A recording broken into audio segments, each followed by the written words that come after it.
जय गायत्री माता, जय गुरुदेव, जय माता जी। आगे गुरुदेव लिखते हैं, यज्ञोपवीत को ब्रह्म सूत्र भी कहा जा सकता है। सूत्र डोरे को भी कहते हैं और उस संक्षिप्त शब्द रचना को भी जिसका अर्थ बहुत विस्तृत होता है।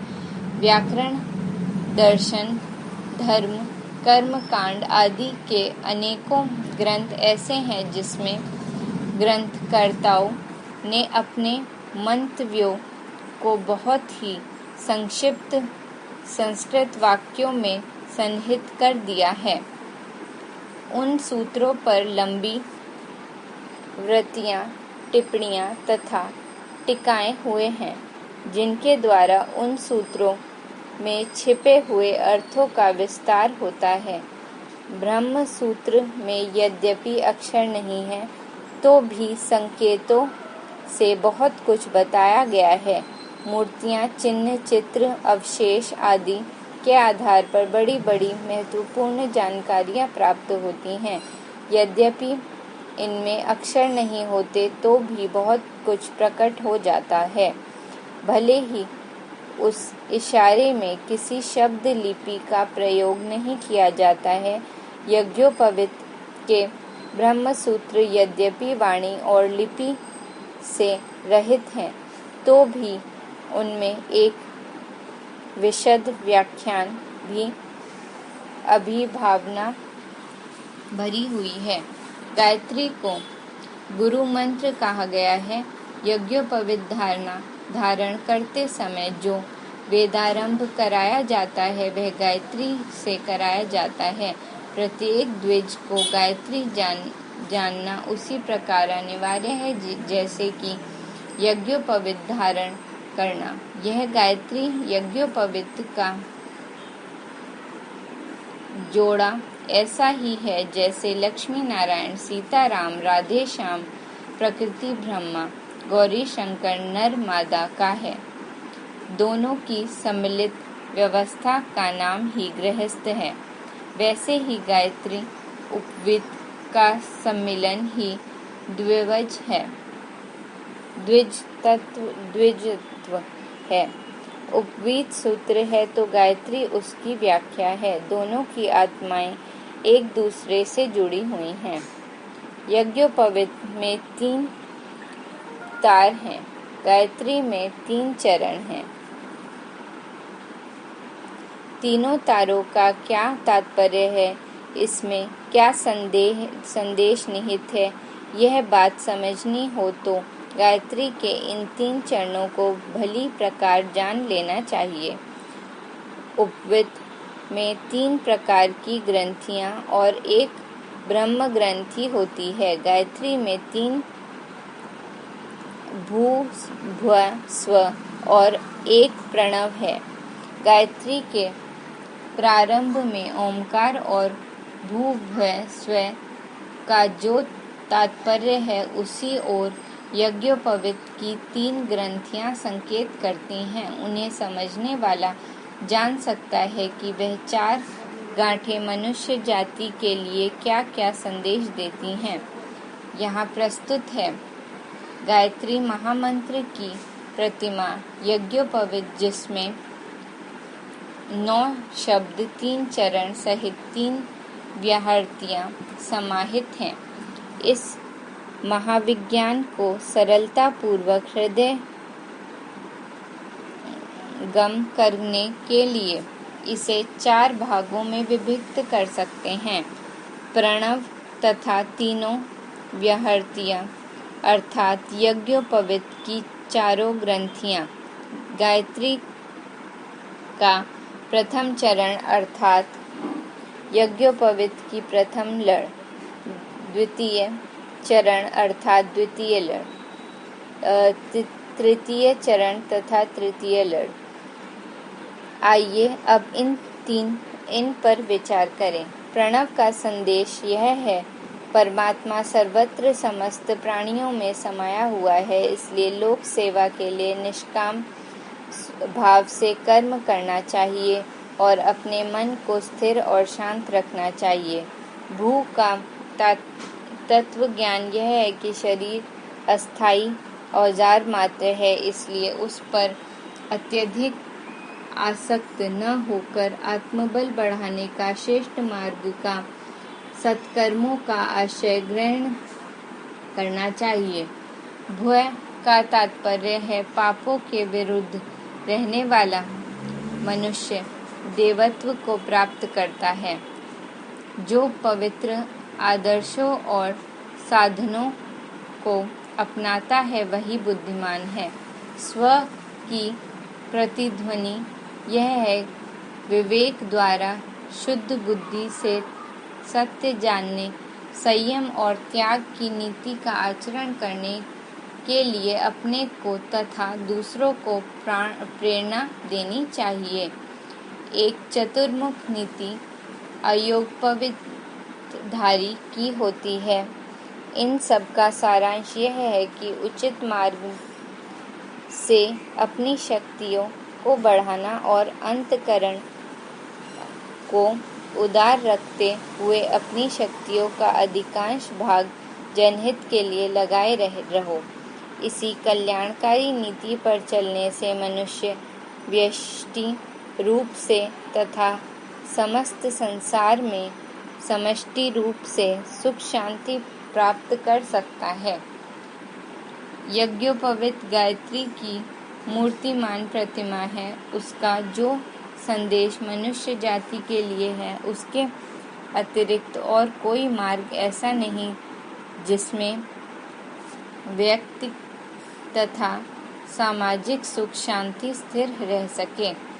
सुरलोक में एक ऐसा वृक्ष कल्प है जिसके नीचे बैठकर जिस वस्तु की कामना की जाए वही वस्तु तुरंत सामने उपस्थित हो जाती है। जो भी इच्छा की जाए तुरंत पूर्ण हो जाती है। वह कल्प वृक्ष जिनके पास होगा वे कितने सुखी और संतुष्ट होंगे, इसकी कल्पना सहज ही की जा सकती है। पृथ्वी पर भी एक ऐसा कल्प वृक्ष है जिसमें सुरलोक के कल्प वृक्ष की सभी संभावनाएं छिपी हुई हैं। इसका नाम है गायत्री। गायत्री मंत्र को स्थूल दृष्टि से देखा जाए तो वह 24 अक्षरों और पदों की शब्द श्रृंखला मात्र है, परंतु यदि गंभीरता पूर्वक अवलोकन किया जाए तो उसके प्रत्येक पद और अक्षर में ऐसे तत्वों का रहस्य छिपा हुआ मिलेगा जिनके द्वारा कल्प वृक्ष के समान ही समस्त इच्छाओं की पूर्ति हो सकती है। आगे गायत्री कल्प वृक्ष का चित्र दिया हुआ है। इसमें बताया गया है कि ओम ईश्वर आस्तिकता की भारतीय धर्म का मूल है। इससे आगे बढ़कर उसके 3 विभाग होते हैं, भू भुव स्व। भू का अर्थ है आत्मज्ञान, भुव का अर्थ है कर्मयोग, स्व का तात्पर्य है स्थिरता समाधि। इन तीनों शाखाओं में से प्रत्येक में 3-3 टहनियाँ निकलती हैं। उनमें से प्रत्येक के भी अपने अपने तात्पर्य हैं।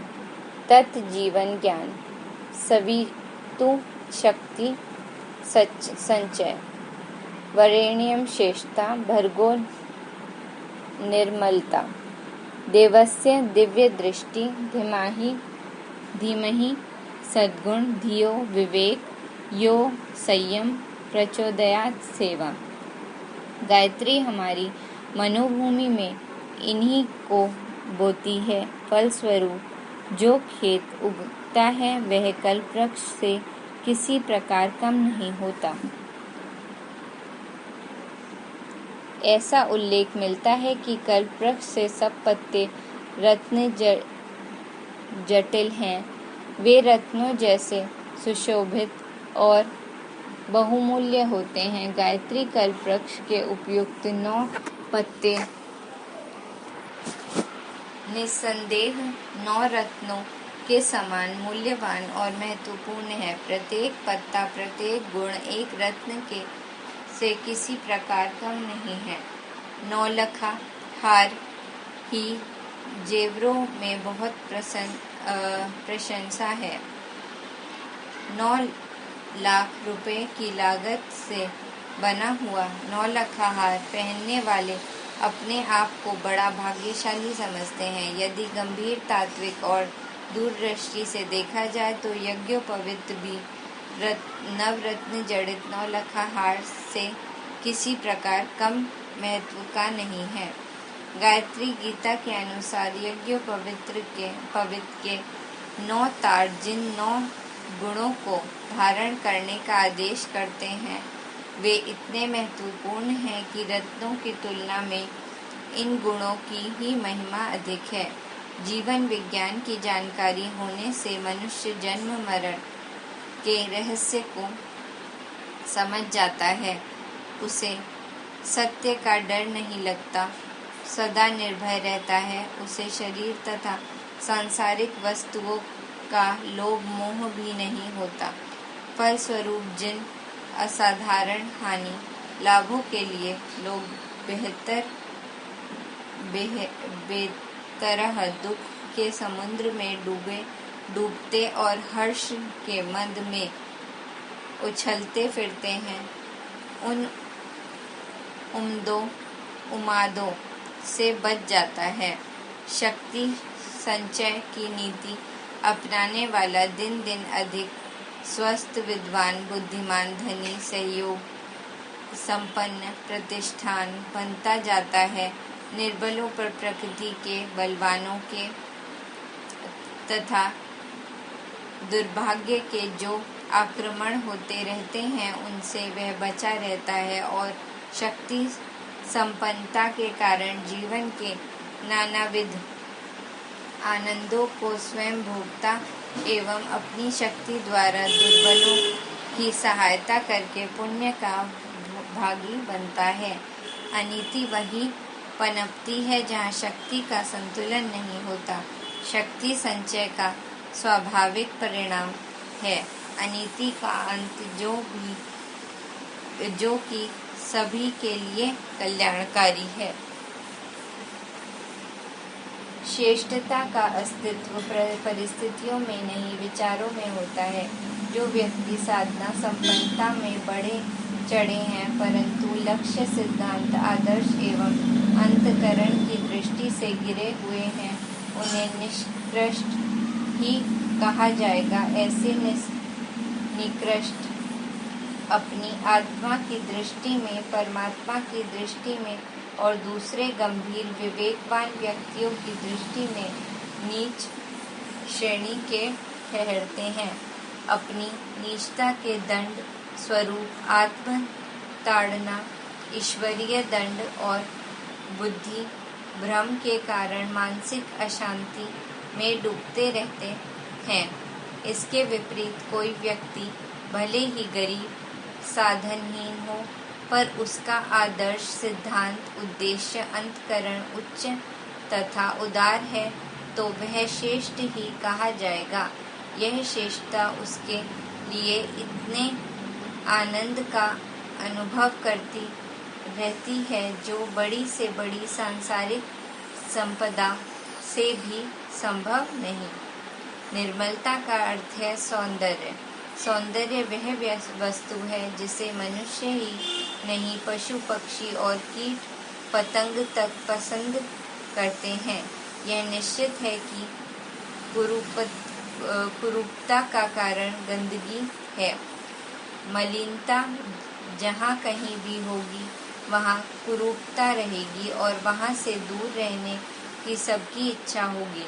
शरीर के भीतर मल भरे होंगे तो मनुष्य कमजोर और बीमार रहेगा। इसी तरह कपड़े, भोजन, त्वचा, बाल, प्रयोजनीय पदार्थ आदि में गंदगी होगी तो वह घृणास्पद, अस्वास्थ्यकर, निष्कृष्ट एवं निंदनीय बन जाएगा। मन में, बुद्धि में, अंतःकरण में मलिनता हो तब तो कहना ही क्या। इंसान का स्वरूप हैवान और शैतान से भी बुरा हो जाता है। इन विकृतियों से बचने का एकमात्र उपाय सर्वतोमुखी निर्मलता है, जो भीतर बाहर सब ओर से निर्मल है, जिसकी कमाई विचारधारा, देहवाणी, पोषक झोपड़ी, प्रयोजनीय सामग्री निर्मल है, स्वच्छ है, शुद्ध है, वह सब प्रकार से सुंदर, प्रसन्न, प्रफुल्ल, मृदुल एवं संतुष्ट दिखाई देगा। दिव्य दृष्टि से देखने का अर्थ है संसार के दिव्य तत्वों के साथ अपना संबंध जोड़ना। हर पदार्थ अपने सजातीय पदार्थों को अपनी ओर खींचता है और उन्हीं की ओर खुद खींचता है।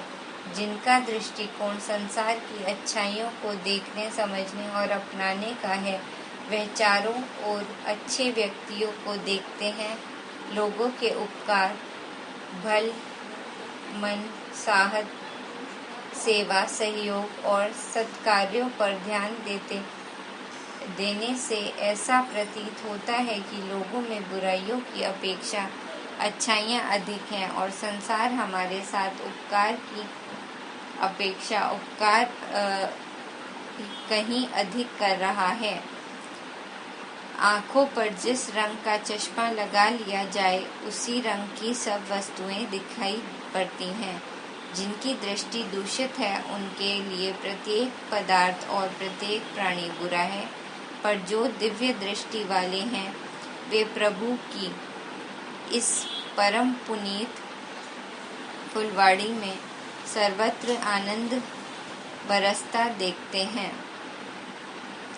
सद्गुण अपने में अच्छी आदतें, अच्छी योग्यताएं, अच्छी विशेषताएं धारण करना सद्गुण कहलाता है।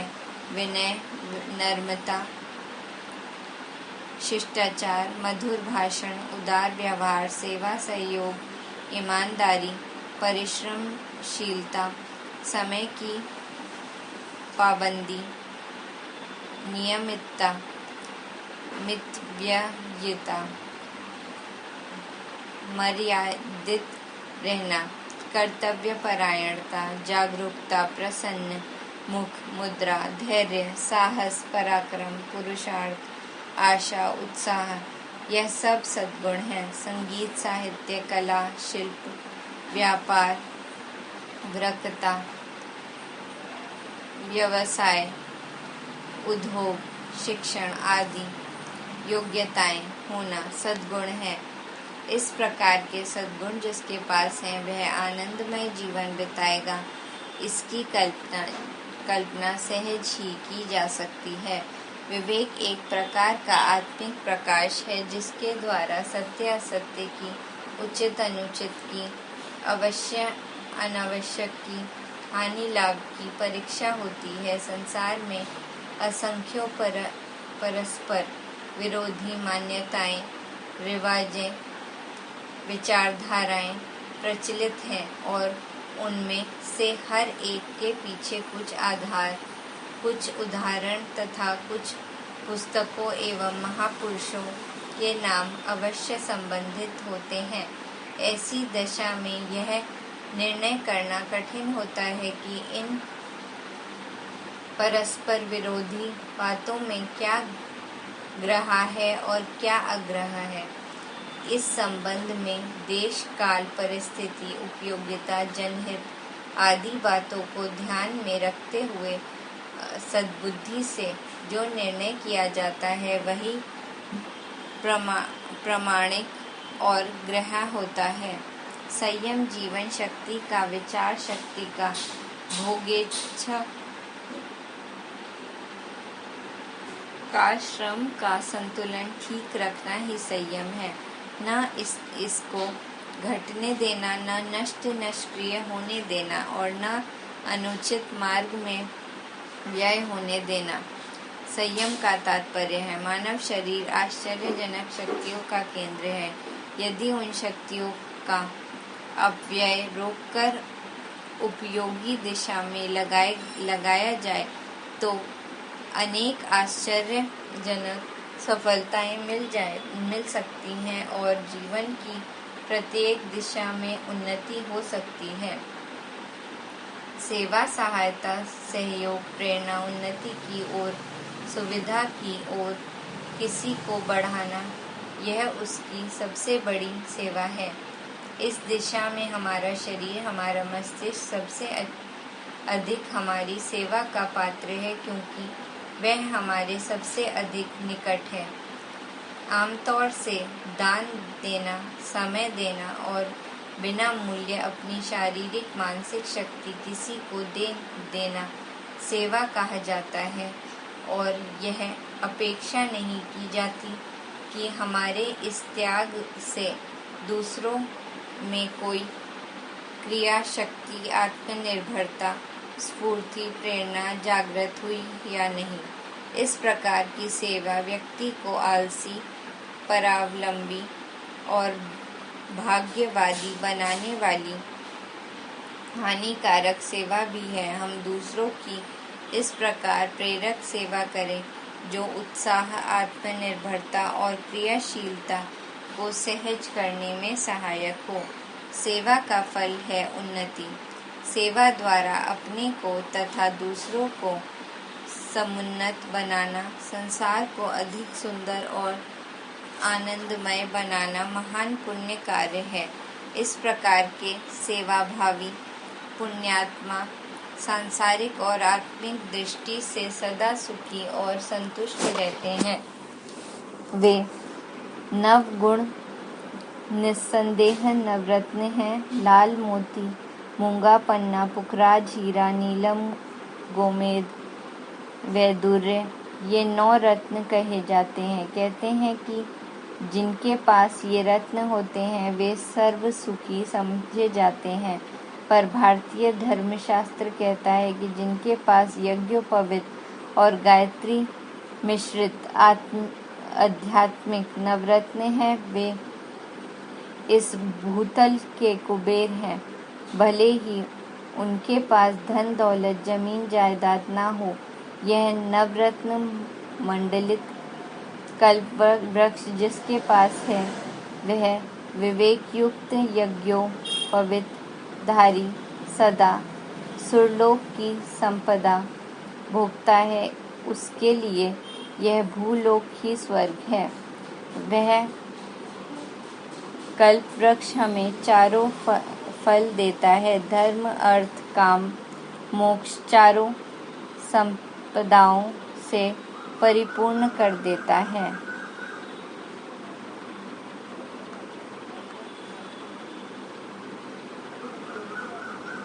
धन्यवाद।